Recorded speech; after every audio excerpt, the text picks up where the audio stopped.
महाराज जी, मैं बहुत अपराधी हूँ और पाप करने वाला मनुष्य था, और अभी भी मैं अपने आप को सही मनुष्य नहीं मानता।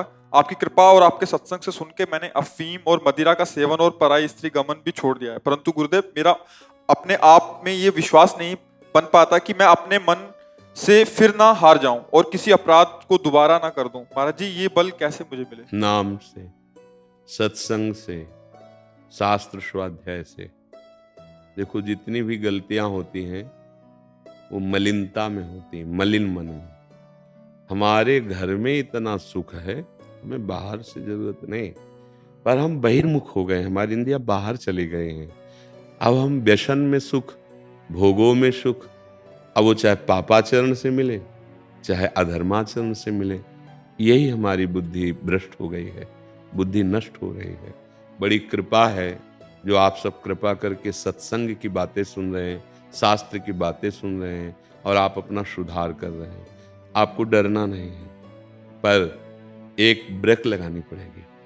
अब लो नशानी, अब ना नशे हो। प्राण त्याग सकता हूं, अब ये गलती नहीं कर सकता। ये आप में सामर्थ्य है, पक्की सामर्थ्य है। हम अपनी शक्ति को, अपने सामर्थ्य को भूल चुके हैं, इसलिए ऐसा हो रहा है। गलतियां होना स्वाभाविक हो सकता है, लेकिन पुनरावृत्ति करना यह स्वाभाविक नहीं होता। चलो, अभी तक सत्संग नहीं सुना था, जानते हुए भी अनजान बन करके हमसे पापाचरण हो रहे थे, अब नहीं, अब सावधान हो जाओ। और ये बल मिलेगा सत्संग से। जैसे आपने छोड़ा तो बल कहां से आया? अब आप जिसको छोड़ने की सामर्थ्य कभी सोच नहीं सकते थे, अफीम खाने वाला, व्यभिचार करने वाला, व्यसन करने वाला, ये तो बहुत बड़ी बात है। एक तमाकू छोड़ना बड़ी कठिन बात हो जाती है, एक बीड़ी छोड़ना बड़ी कठिन बात हो जाती है। आप तो बहादुर निकले कि ऐसे व्यसन जो छोड़ने की संभावना भी नहीं मन में आ सकती, आपने छोड़ दिया। तो बल ये कहां से आया आपके अंदर? सत्संग सुनने से, नाम जप करने से। तो वो क्या इतना ही बल दे सकते हैं क्या? वो तो इतना भी बल दे सकते हैं कि काम, क्रोध, लोभ, मोह, मद, मत्सर सबकी धज्जियां उड़ाकर जयति जयति जग उच्चरे, जीते विनायक शुभ अशुभ, विघ्न करे नहीं कोई, विघ्न करे नहीं कोई, डरे कलिकाल कष्ट भय, हरे सकल संताप, हरसि हरि नाम जपत जय। कलिकाल भयभीत होता है भक्तों से, भक्तों को थोड़ी परास्त कर सकता है। काम, क्रोध, लोभ, मोह, मद, मत्सर डर कर भागते हैं। सूरवीर योद्धा भगवान का भजन करने वाला असलियत में वो पार्षद है हरि का, उसे भ्रष्ट कोई नहीं कर सकता। आप भी वही हो। आप अपने को भूलकर, पुरुष मानकर, स्त्री मानकर, नाना प्रकार की कमजोरी वृत्तियों को स्वीकार करके, देखो एक बात ध्यान रखना, पराजित हो जाना कोई बड़ी बात नहीं, लेकिन अपने को पराजित मान लेना ये बड़ी बात हो जाएगी। और हम यही सिखाते हैं, 1000 बार अगर हम पराजित होंगे तो अपने को पराजित नहीं मानेंगे, तो हम फिर 1000 के ऊपर जाकर उसको पटक देंगे। और अगर हम पहले मान लिए कि पापी हैं, हम अमुख हैं, हम पापी नहीं हैं, हम भगवान के अंश हैं, पर हमसे पाप हो गया, हमसे गलती हो गई, हमारा अभ्यास चूक गया, हम हार गए, लेकिन हम पराजित होने वाले नहीं। एक दिन हम इनको पराजित करेंगे, क्योंकि हम अविनाशी के बच्चा हैं। बस बात समझो, ये केवल शाब्दिक आपको हम प्रवचन नहीं कर रहे, ये जीवन है, जीवन। बिना स्वाद लिए जो बोला जाता है उसका प्रभाव नहीं पड़ता, अगर स्वाद लेके बोला जाए तो उसका प्रभाव पड़ता है। इसलिए तुम वही हो जो मैं हूं, मैं वही हूं जो मैं है। बस भूल गए हो प्यारे, इसीलिए पछतावे में पहुंचते जा रहे हो। क्या मिला है आपको अभी तक? आप विचार करके देखो। स्थायी शांति, स्थायी मन का चंचलता रहित हो जाना, या एक अजीब परमानंद की मस्ती होना, भारी दुख में भी परमानंद का स्फुरण होना, कुछ हुआ है? कुछ नहीं। वो सोच आपको गुलाम बनाए हुए है, और वो आपको आज भी भयभीत किए हुए कि कभी परास्त कर सकती है। बिल्कुल मत डरो, निर्भय हो जाओ।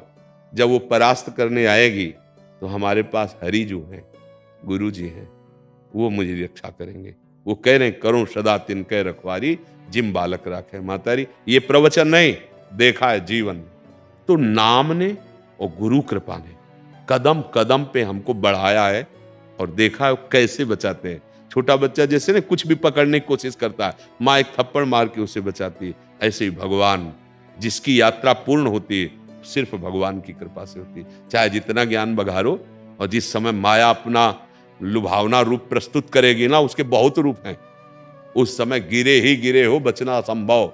ज्ञानेनाम अपि चिंता चेतांसी देवी भगवती हिस्सा बलादा कृष्ण मोहाय महामाया प्रस्थिति। अगर बच सकते हो तो मां कह के बच सकते हो।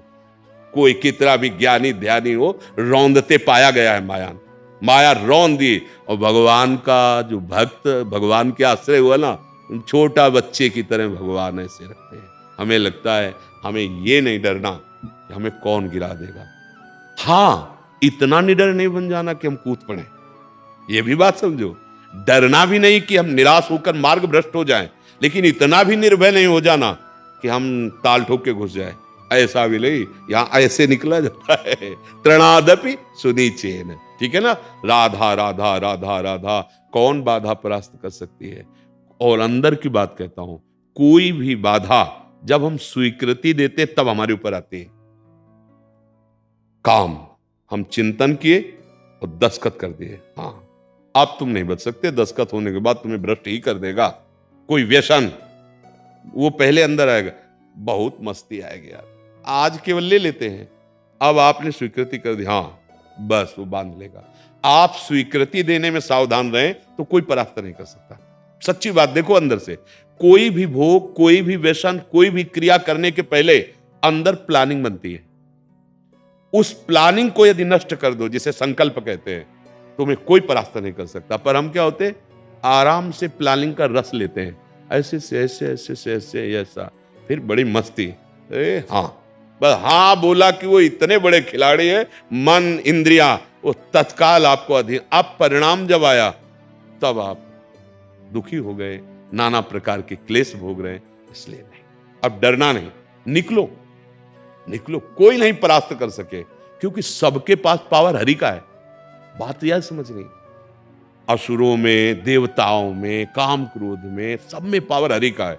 और मैं हरि के जब विमुख होता हूं, तब चाहे जितना तेल चढ़ा दो, शनि भगवान तुम्हारा नाश ही करेंगे, क्योंकि तुम प्रधान से, जहां से उनको बल मिल रहा है उनसे विमुख। और यदि आप हरि की शरणागत हो, तो चाहे वो जितने खिलाफ ग्रह में बैठे हो, आपका मंगल ही करेंगे। जो पे कृष्ण चरण मन अर्पित, तो करिहाय का नवग्रह रंग। कोई भी विनायक शुभ अशुभ तुम्हारी बाधा नहीं बन सकता। कर्म भोग आता है, परास्त नहीं कर पाता, आता है। रामकृष्ण परमहंस के गले में कैंसर था, भाई जी के उदर में कैंसर था, बड़े बड़े महापुरुषों के शरीर में आता है, चाहे वो जगत के जीवों का ले या उनके शरीर का पूर्व का हो, लेकिन कुछ नहीं बिगड़ता। एक अपार मस्ती, एक अपार आनंद, सब निकल जाता है। शरीर भी छूटता है तो ऐसे छूटता है जैसे हाथी के गले से फूलों की माला गिर जाए।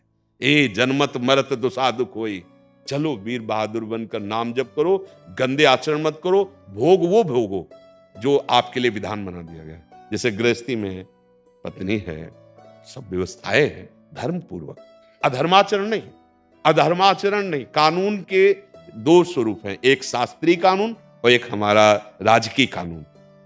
देखो, जैसे आप शरीर नष्ट करने की बात सोचे तो हमारा भागवतिक कानून आपके खिलाफ हो जाएगा, तो हमारा सरकारी कानून भी है। अगर ये करते पकड़ लिए गए तो आपको दंड मिलेगा। देखो कानून बना कहां से है, मेन वैदिक सिद्धांत से ही तो सब लिया जाता है। हम कोई ऐसी गलती ना करें, अब इसमें सावधान रहे, अभी निकल जाओगे। डरना तो है नहीं, पर निडर भी नहीं हो जाना, दोनों बातों को समझना है। और ये नहीं डरना कि हम चल रहे पता नहीं गिर जाए, नहीं नहीं गिरेंगे कैसे, दोनों स्थिति हो। जहां डरना है, अब जैसे सानिध्य है, आप कुसंग जहां आप फंसे थे, उन्हीं लोगों का सानिध्य, वही दृश्य देखने लगिए, चाहे जितना सत्संग सुनिए नहीं बच सकते आप, पहले सानिध्य। तो उससे हमें थोड़ा डरना भी है कि हमारे कुसंग ना हो जाए, कि हम गिरे ना। अब इतना भी नहीं डर जाना कि सतमार्ग की तरफ चलने में हमें भय लगे, नहीं नहीं, ठीक है।